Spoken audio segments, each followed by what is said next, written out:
I hate you videoing me. Why? Welcome back to the video. So the main purpose of this video is actually going to be a back workout, but I actually wanted to take you through my pre-workout meal, which is meal 3 of the day, and hopefully you can take some tips from it in terms of just adding some size. Let's do it. We got some whey, we got some cream of rice, we got some almond butter, and we're also going to use a banana as well. So I don't eat this food solid anymore because my appetite's not great, and I would rather just get the meal down as quickly as possible. So I just blend this meal. So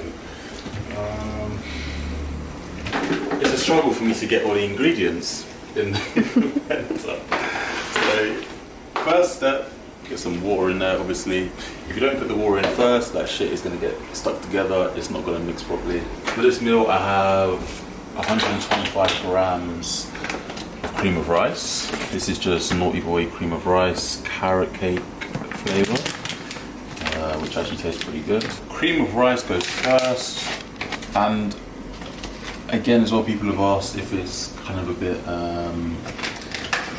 bit like sandy if you're drinking the cream of rice, but I think as long as you're putting it in a blender, I think it's okay.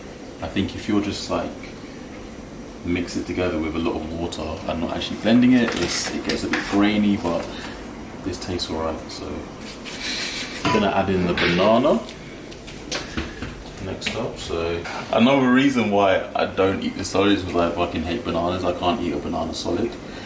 So the only time I could tolerate eating a banana solid was in prep, and now in any other situation, to be honest with you,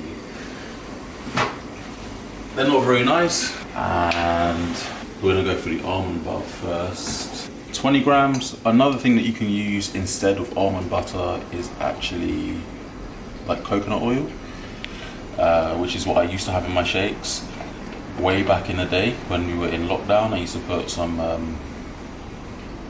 coconut oil in my shakes, and again, that's just to add some fats. So this is my fats. Almond butter.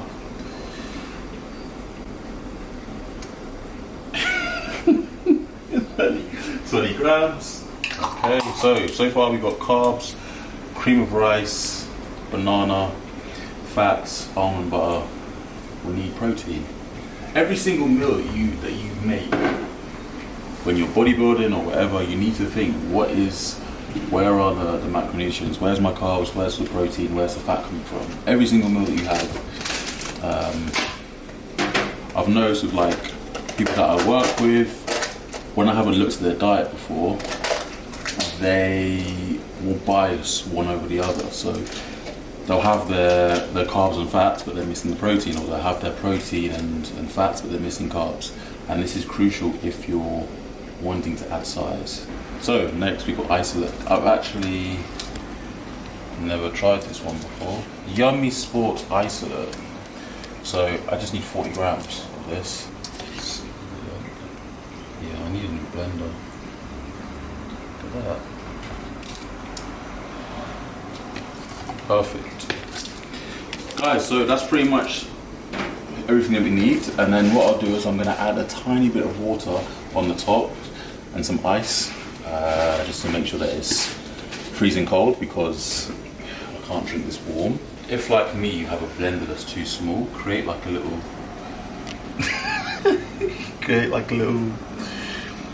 like hole, or like a little funnel. Shit. Don't make that face. Add a little bit of water, and then we're gonna add some ice. Yeah, if you come and look at this, look how high this is going. That's a joke. Pop the top on.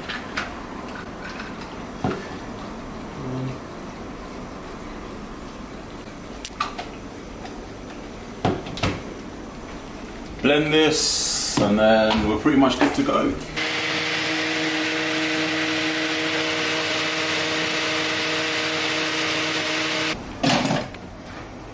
I'm gonna have this, and then once I've had this, wait about 25-30 minutes. I'm going to go through pool day, and then on that as well I'll do a little voiceover, the same as what I done last week. just going over how to maximize your gains when it comes to training your back. Okay guys, I'll see you in a bit.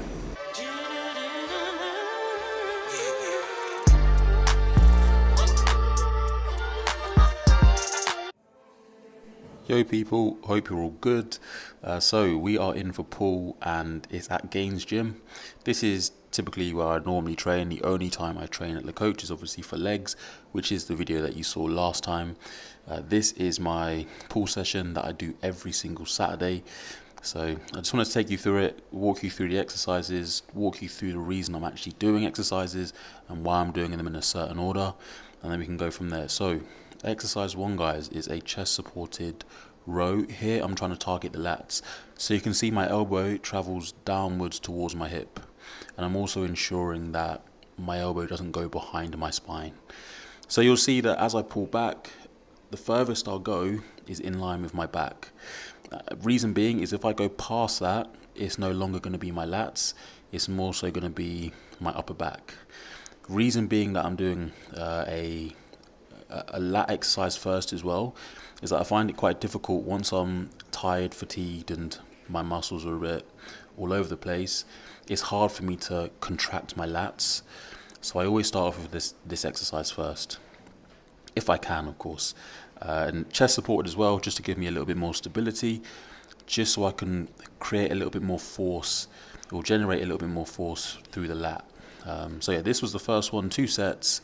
Getting strong, boy. We got a gym pin on there, so I really like this exercise. And yeah, just making sure that it's done first, just to target the lats. Also, my lats they're a weak point of my physique. So anything that you have that's weak on your physique, I feel you should prioritize and get that done first when you're your strongest, as opposed to kind of doing it last. Again, same again. You can see here, similar exercise. This is called a DY row. Same position in terms of my elbow. I'm driving that elbow towards the hip, downwards. You can literally see the motion is going from up and then down, right into that pocket. And again, I'm targeting the lats. Second exercise in, I'm still pretty fresh. So again, still targeting the lats here. This machine feels incredible. I've done 2 sets on the DY row. First set was 8 to 10 reps. Second set was 12 to 15. And again, chest supported is, well, not these days, to be honest with you. I think a lot of people are doing chest supported, but if you're not, I definitely think it should be something you're implementing into your regime. It just gives you more stability. It just allows you to also position your arm exactly where you need to. You haven't got to rely on other muscles, like for example your lower back, to hold you in place, to ensure that you're able to train properly. So chest supported all the way. So once all of my lat work is actually done, I then move on to my upper back. I typically alternate between this row variation and a chest supported T-bar row, but again, they're still both chest supported. The big difference here is the way in which I'm moving my arms. You can see here how my elbow is now no longer going towards my hip. It's actually traveling towards the ceiling, or I'm trying to essentially travel that elbow towards the ceiling, and I'm also getting it behind my spine. So what the upper back musculature actually really is in control of is protraction and retraction of your scapula, essentially just your shoulder blades, right? So as I come forward, I'm looking to round my upper back.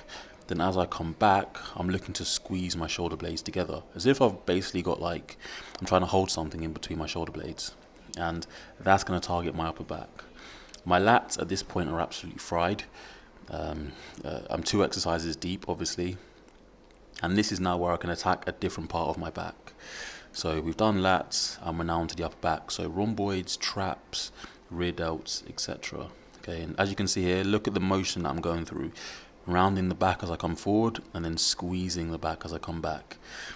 And again, it doesn't require a lot of weight. Here I'm just challenging myself with weight that feels relatively heavy for me, but I'm really trying to ensure that my form is clean. Really, really important. Execution with back training, I feel, is absolutely crucial. So another chest supported movement. This one was dumbbells. I might actually have to have a word with Callum though, because I feel as though with the amount of chest supported work that I'm doing, it gets to a point where I feel a little bit bruised. Set up on this as a bastard as well, but yeah, it just feels like I'm a little bit bruised. So I might have a word and see if we can potentially change something. To be honest with you, I might see if we can get a barbell row in there, because I wouldn't mind loading the lower back a little bit in this workout. So yeah, anyway, sorry. So again, upper back, moving towards the ceiling. I'm not thinking about driving my elbows towards my hips. I'm just going straight up and squeezing the back. So throughout this workout, we've targeted the lats and the upper back musculature as well. Crucial that you're targeting all aspects of your back. You're not just targeting your lats or your upper back or whatever it is. You have to focus on the entire musculature of your back. And there's a lot of muscles, and there's a lot of muscles that are involved in different movements. So that was the last one of my back. So we covered lats and we covered upper back, and that's all you need. And then we moved on to some bicep work. Classic exercise, dumbbell preacher curl. I prefer using a dumbbell as opposed to a machine, because I just feel like I can just move a little bit more free when I use a dumbbell. You want to think about pushing that tricep right into the bench, and then I'm only coming up to where I feel a hard contraction of the bicep. That range of motion for each person is going to be different. Phil Heath is probably going to have a smaller range of motion than me, because Phil Heath has about 23, 24 inch arms. Do you know what I mean? So it all depends on the size of your arms. It depends on your mobility. Get a peak contraction, get a hard contraction, and then come back down slowly. Okay, so that was the first bicep exercise. We then move on to hammer curls, which we're targeting the forearms, the brachialis, radio brachialis.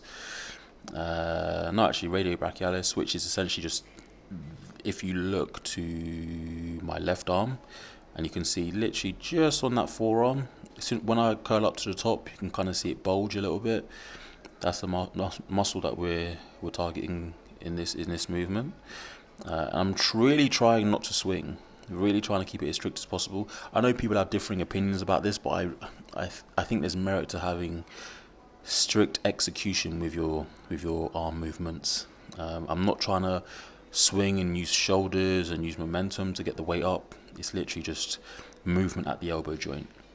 Last one here is I don't even know the name, D-handle cable curl, guys. So just 2 sets on this one as well, and that closed out the pull workout. And I finished off with a bit of posing. So at the end of this video, you'll see a little bit of a physique update. I'm currently at my heaviest of this off season, so exciting stuff. And actually, as I actually speak, food has been increased. Look at them calves. Look, the calves are growing. The calves are growing. But yeah, I'm as I speak, Callum increased food this weekend, so we're having a little bit more food. I expect we'll consistently see 115 or 116 this week, which is exciting. I woke up actually this Monday morning at 115 on the dot, so yeah, 120, here we come. But yeah, guys, I hope you enjoyed the video. If you have any questions, leave a comment below. Other than that, make sure to subscribe, and I'll speak to you guys soon.